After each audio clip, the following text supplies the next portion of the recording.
all together, they accumulate into, was the process followed correctly? Were they followed correctly? The city did not upkeep the school. That's number one, way back to the beginning. As a public building, the city had the responsibility to keep that building up. That's in the code. And then from there are steps that are missing in the process. I don't believe the processes were followed. First of all, I don't believe demolition is legal of that building as a public building, as per your guys' responsibility to upkeep the building, as per the deed restriction. You sell that building the way it is to a developer, they can do with it what they want. But you guys should have kept that building up. It should be a nice building right now. It shouldn't have the power turned off. You should be able to do something with that building if the rules were followed. That's my whole point, and this is just in addition to that. What you just said in the last 4 sentences was much more productive for me than to read a stipulation. We have the stipulations in front of us. I would much rather you articulate, and I'm not trying to tell you to do your pill, but for me, it would be more helpful if you were just articulate where we think things went wrong, procedurally what was not followed, and what I am mentioning your goal these is. specifically because I believe they were not followed. That's why I'm stipulating them, because I believe the ball was dropped at least, Right now, at in the least middle of talking. for this matter, that at least one time in the process, here and there, these stipulations were dropped. That's the whole point of it. Okay. Can she make a point of order? Sally would It's like to make a their point. appeal. Like, May I make a point of order? This is part of Robert's Rules of Order, that's all I'm trying to do. I want to make sure that everyone who's speaking is sworn in tonight. Yeah, you didn't raise your hands. I'm not, He's- buil- he's not I'm giving not building your testimony. record for you. Right, so. Continue, please. That was stipulation 5. We're just agreeing to the code.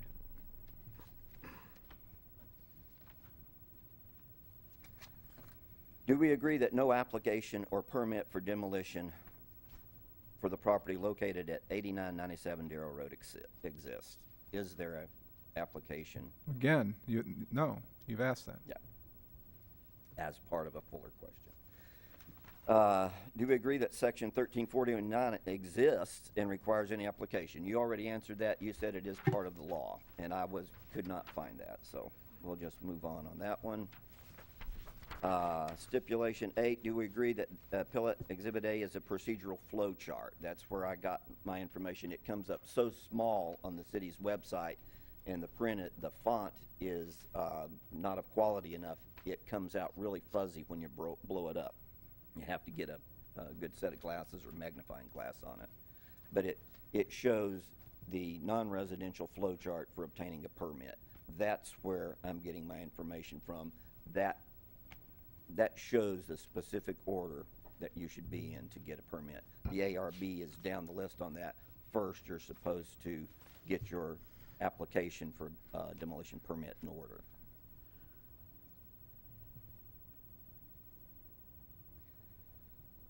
Do we agree that the historic preservation worksheet is to be signed by the applicant, authorized by city council, including date? There is a specific worksheet that should have now been in the works. That if it was going to go to the ARB, the owner, which is the city, should have filled out that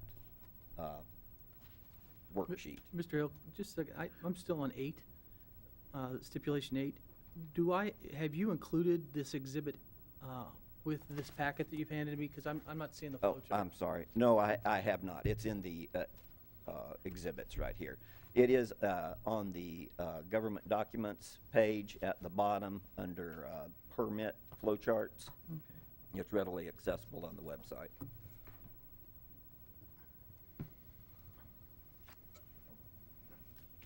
Here we go.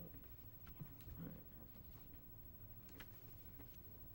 Thank you.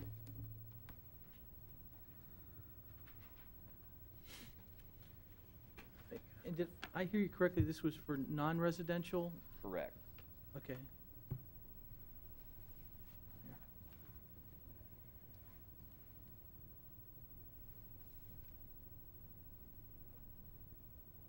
Mind if I move on?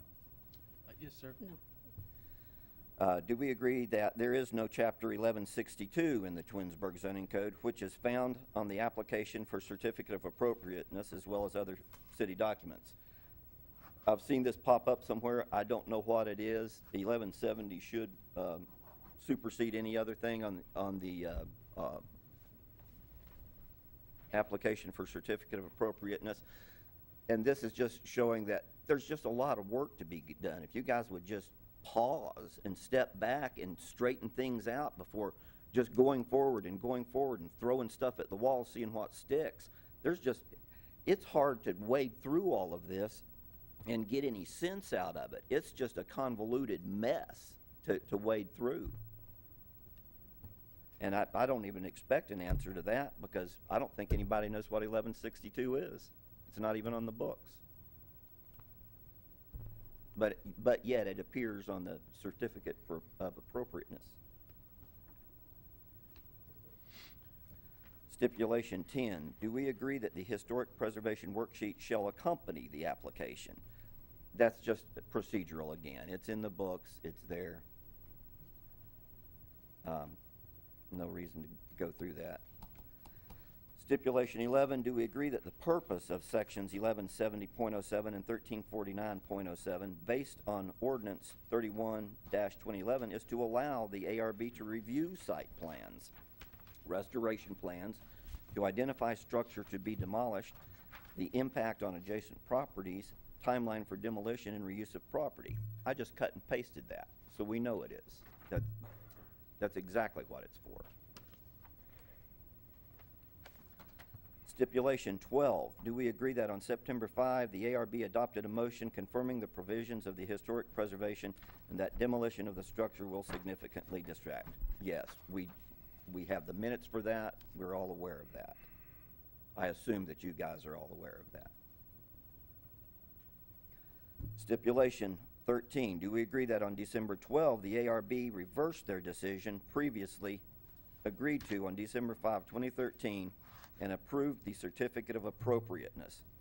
Further, according to the certified minutes, a board member is quoted as saying, "This board has been criticized and bullied by the council and the administration for reaching the decision, all because they don't agree with it." End of quote. And further, this reversal was based on the promise to place ARB members on the CIC board, which is already law. It's the law that members from council sit on that board.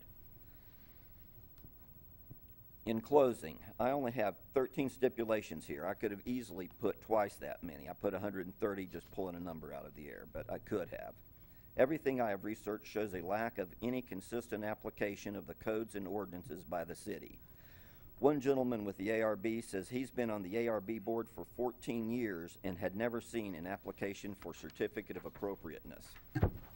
The ARB has changed their decision based on what the city calls Exhibit A from the ARB minutes of December 12, 2013. This exhibit and minutes show that the city offered to post a member and/or rotating members of the ARB to a seat on the newly formed Twinsburg Community Improvement Corporation, TCIC, which has no connection to any law, including 1170 or 1349. These were promises made to and asked to be confirmed by the ARB as Exhibit A, as an official document of the meeting. Exhibit A is a dangling carrot by the city to allow one or more ARB members to sit on the privately held TCIC, which intends to control new development in downtown Twinsburg. It is the law that the ARB is involved. Quoting an ARB member from the official minutes of the December 12 meeting, "All the negotiations being held are to get the board to reverse their decision by allowing them to get in on the design proceedings for that property. This is something that should have been done in accordance with the charter and the zoning and building code anyway." End of quote. This offer to place an ARB member on the CIC board appears to be nothing more or less than a bribe by the city to coerce the ARB members into reversing their decisions, as it is already their legal right and duty to be part of any such conversation. The city states they are committed to do the following: the sale of bricks and auditorium seating, disassembly and reassembly of the entrance stones at a conspicuous location. Their goal could not be clearer, and the methods are counter to law. The building components are in a very conspicuous location at this time. They should stay there, intact. If the city spent half as much time trying to think out of the box and create an environment, as Chapter 1170 dictates, to repurpose the old school, as they have in sidestepping proper protocols, we would be in a much more productive and interesting discussion in how best to use this historic jewel in the center of our town. Destroying this building will lead to the immediate homogenization of our town and remove any chance that we could remain unique. The Gady report, edited and quoted by Mr. Finch piecemeal, also states that it is important for the community to monitor decay as it is to review and monitor new work. The city let this building decay. Mr. Finch's photographic attempts to minimize the location and visibility of the school were juvenile at best and an insult to the citizens' intelligence. 1170.07 states that the building shall be maintained in good condition. It has not. City Hall thinks its citizens are too backwards to understand their grand design and don't even have a plan to offer. Just trust us, they say. We know what is best for you. The city, both elected and their appointed administration, have willfully failed to follow the guidelines in the city charter and zoning and ordinance from the day they stopped maintaining the old school and property to this date. The reason our written legal procedures and processes are structured and enforced by law is to allow the public to participate in their government. The city has willfully, openly, and continually defied the laws as outlined in chapters 1170 and 1349 in intent and purpose, thereby corrupting the design and meaning of their structure for the protection of our city. It is the chief building inspector's duty to administer and enforce this code as per state building board, not to report to the mayor of the city so as not to concede to pressure. This city desperately needs a state audit of the zoning code that we can be certified under the state. We of the Committee to Save the Old School have almost 500 participants on our Facebook page watching these proceedings. We have been accused of slander and disloyalty. We are loyal to our city and want the very best for it, not a dumbed-down version of Solon or Hudson, or to be a twin of the great plastic strip that is Streetsboro. Look at Twinsburg's track record. The city has paid $60,000 to lawyers representing the people of Twinsburg, as well as an undisclosed sum for the city's three attorneys to defend their actions. The people have fought for their right to vote and won. The mayor fought for the right to call these lawsuits frivolous. How dare us citizens stand up for our rights? Quote, "No one believes more firmly that Comrade Napoleon that all animals are equal. He would be only too happy to let you make your decisions for yourself. But sometimes you might make the wrong decision, comrades, and then where should we be?" George Orwell, Animal Farm. Now I come before the City Council asking the application for certificate of appropriateness be declared invalid, and that the law director and mayor work with the City Council to prepare proper legislation to protect the old school as city-owned property in accordance with the city's zoning and ordinances, in particular but not limited to Chapter 1170 and 1349, in intent and purpose by the lawfully established procedures therein. My understanding of the rules of appeal are that the council must vote by a 2/3 majority to overturn the ARB's latest decision. Please consider that this matter is now in your hands. Thank you. Does anybody have any other people would like to add, speak?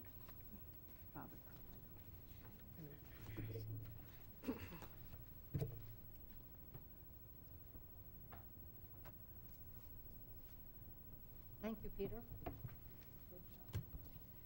I do want to add a couple of things to what Peter did say or didn't say. If you recall in the minutes, if you look in the minutes of the December 12th meeting, you will find it was a great discussion between, I think you ought to state your name for the recording. Twinsburg, I'm sorry. If you look through the 12 minutes, you will find a great deal of discussion of ARB members. I believe it was the 12th of December, stating, we've never seen this form. We've never done this before. Why are we doing this? And yet we have on record that the Chrysler plant, demolition. Then we find Corbett's Farm, demolition. Now we find this building, demolition. How could the ARB not have seen these forms?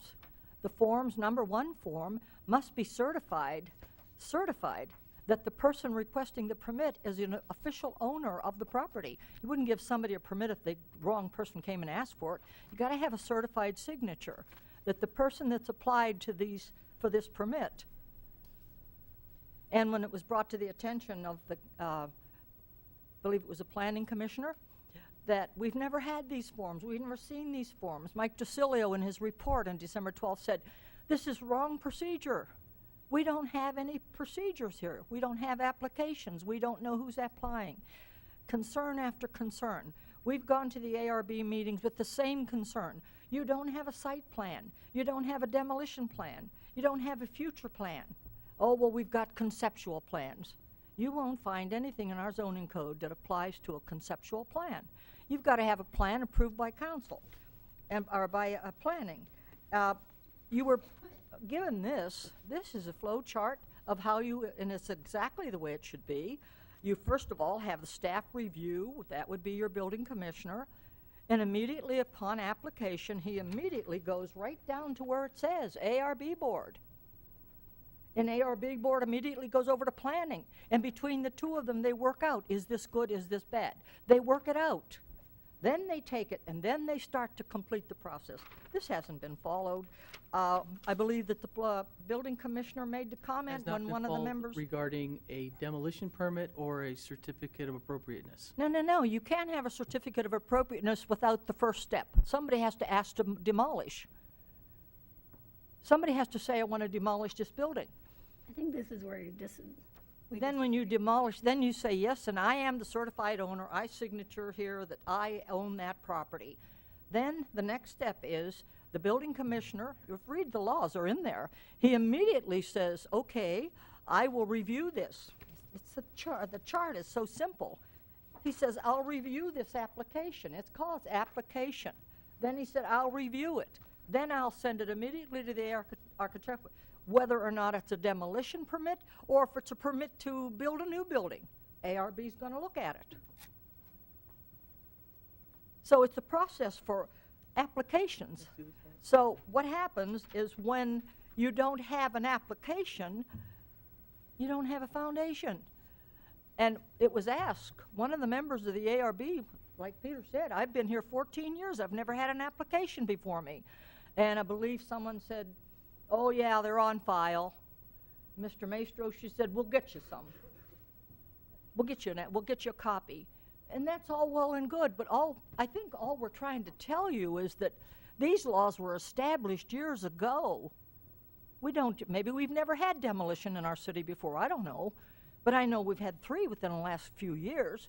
We were in court with Corbett Farm how many years?